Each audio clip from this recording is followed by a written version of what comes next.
안녕하세요. 집돈버 굿즈입니다. 오늘 방금 다음 주 청약한 3개 공모주죠. 디어유, IT아이즈, 비트나인의 수요 예측 결과가 나왔습니다. 그래서 오늘 이 3개 공모주 수요 결과 같이 비교해 볼 거고요. 그리고 이 3개는 같은 날 청약하기 때문에 경쟁률이 얼마나 될지 또 몇 주나 받을 수 있을지 말씀드려 보도록 하겠습니다. 먼저 모집 내용 간단하게 확인해 볼게요. IT아이즈는 AI와 빅데이터 관련 시스템을 공급하는 업체입니다. 그리고 디어유는 커뮤니케이션 앱을 보유하고 있고요. 엔터 쪽이죠. 마지막으로 비트나인은 그래프 데이터를 기반으로 한 소프트웨어 제작 업체예요. 지난 소개 영상에서도 모두 성장성이 높은 공모주라고 말씀을 드렸었죠. 오늘 이렇게 수요 결과가 나오면서 모집 내용이 약간 수정됐습니다. 먼저 IT아이즈는 밴드 상단인 14,300원으로 공모가가 확정이 됐고요.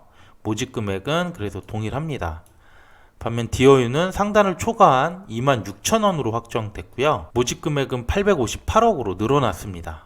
비트나인도 역시 상단 초과하면서 11,000원으로 확정됐고 모집 금액은 228억으로 역시 늘어났습니다. 그리고 그 외 나머지 내용은 한번 읽어봐 주시고요. 특히 IT아이즈와 디어유가 유통 물량이 괜찮았었죠. 그럼 수요 결과 확인해 보겠습니다. 먼저 기관 경쟁률은 세 공모주 모두 좋은 평가를 받았는데요. 특히 디어유의 경쟁률이 2000을 넘으면서 가장 좋았고요. 비트나인이 1662대 1, IT아이즈가 1601대 1로 두 곳도 1600 이상을 기록했습니다.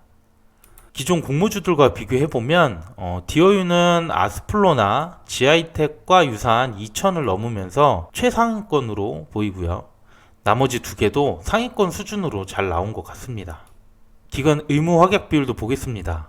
먼저 디어유는 37.5%가 나왔는데요. 기존 공모주와 비교해보면 역시 상위권 수준이라고 볼 수 있어요.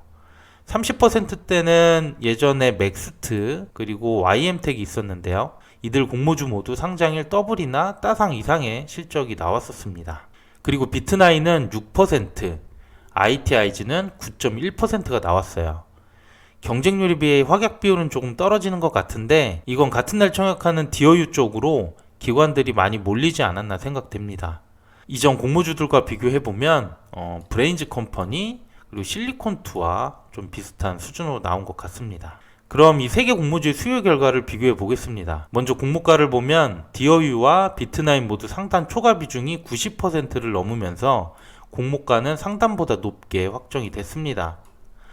반면 IT아이즈는 상단 초과가 83%나 나왔음에도 밴드 상단으로 확정이 돼서 다른 두 곳보다는 공모가 메리트가 있다고 볼 수 있어요. 그리고 기관 경쟁률, 의무 확약은 디어유가 가장 높게 나왔고요. 그 외 두 곳은 비슷한 수준으로 나왔습니다. 그래서 청약 우선순위를 제가 정해봤는데요. 디어유가 결과 자체가 너무 압도적으로 잘 나왔기 때문에 가장 우선순위로 보면 될 것 같고요. IT아이즈가 공모가도 상단 확정됐고 확약 비율이 조금 더 높게 나왔다는 점 때문에 두 번째로 좋게 평가했습니다. 하지만 비트나인도 결코 나쁜 결과라고 볼 수는 없겠죠. 그래서 이렇게 세 곳 모두 좋은 평가를 받았는데 과연 몇 주나 받을 수 있을지 이게 또 걱정되긴 합니다. 그리고 하필 또 이 세 개가 청약일도 겹치게 되죠. 그래서 과거의 수요 결과 모두 좋았고 일정도 겹쳤던 사례를 찾아봤는데요. 지난 9월에 청약했던 원준 아스플로 CU테크의 사례를 다시 한번 보도록 하겠습니다. 이때 원준이 가장 기대되는 공모주였고 아스플로와 CU테크는 비슷한 수준이었습니다. 그리고 청약 결과는 원준이 균등 0.25, 비례 한 주 증거금이 무려 1억이 넘었었고요. 아스플로도 균등이 0.17이 나오면서 경쟁률이 높았고 비례도 7천만 원이 필요했습니다. CU테크는 공모가가 6천원으로 저렴한 편이라 균등이나 비례 경쟁률 모두 조금 더 낮았습니다. 그리고 이들의 총 계좌 수는 120만 계좌, 증거금은 25조를 모집했었죠. 그래서 이번 청약 공모주에 이 사례를 적용해 볼 건데요. 이번 청약은 몇 가지 차이가 있습니다. 지난 청약은 주관사가 NH, 미래, 대신 이렇게 이제 계좌 수가 많은 증권사였고요. 같은 날 세 곳이 청약한다는 것도 차이가 있어요. 그래서 전체 계좌 수는 지난번보다 좀 적은 95만 계좌, 증거금도 약간 적은 23조로 예상해 봤습니다.